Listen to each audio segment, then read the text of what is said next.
Understanding climate injustice. Climate injustice refers to the unequal impact of climate change on marginalized communities.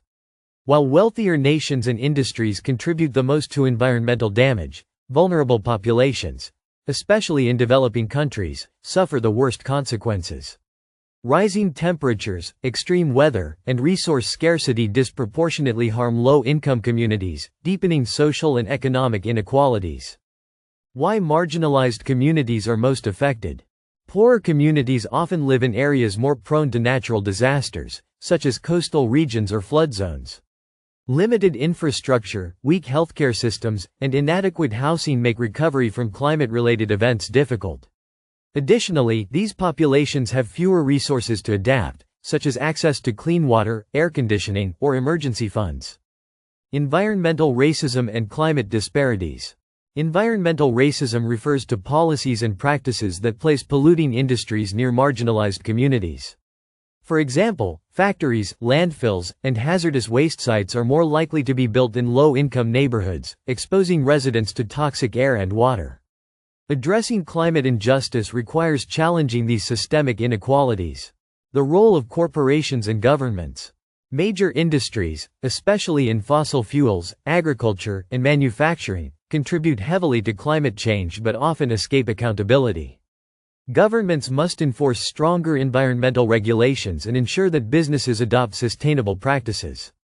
Public policies should also prioritize support for affected communities through financial aid, relocation assistance, and disaster preparedness programs.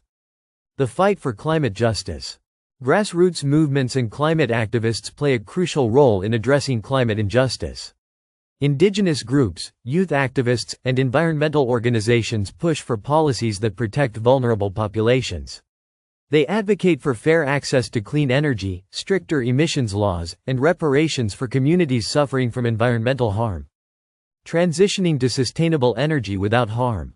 Renewable energy solutions, such as solar and wind power, must be implemented in a way that benefits all communities, not just wealthy ones.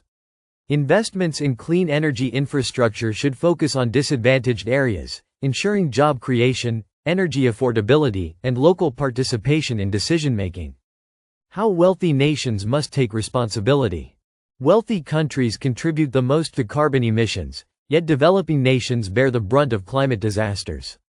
International agreements, such as the Paris Climate Accord, call for developed nations to provide financial aid to help poorer countries adapt to climate change. However, these commitments are often delayed or insufficient. Empowering local communities for climate action. Community-led initiatives are crucial in combating climate injustice. Programs that promote local farming, reforestation, and sustainable water management empower people to take control of their environmental future. Education on climate resilience also helps communities prepare for disasters and advocate for their rights. Holding polluters accountable. Lawsuits against major polluters, stricter environmental laws, and corporate accountability measures are necessary to reduce climate injustice. Legal actions can push industries to cut emissions, invest in cleaner technologies, and compensate affected communities for environmental damage. Building a more equitable climate future. Addressing climate injustice requires a global effort to prioritize social equity alongside environmental sustainability. Governments, businesses, and individuals must work together to create policies that protect vulnerable populations, ensure fair access to resources, and prevent further environmental harm. Only through collective action can we build a more just and sustainable world.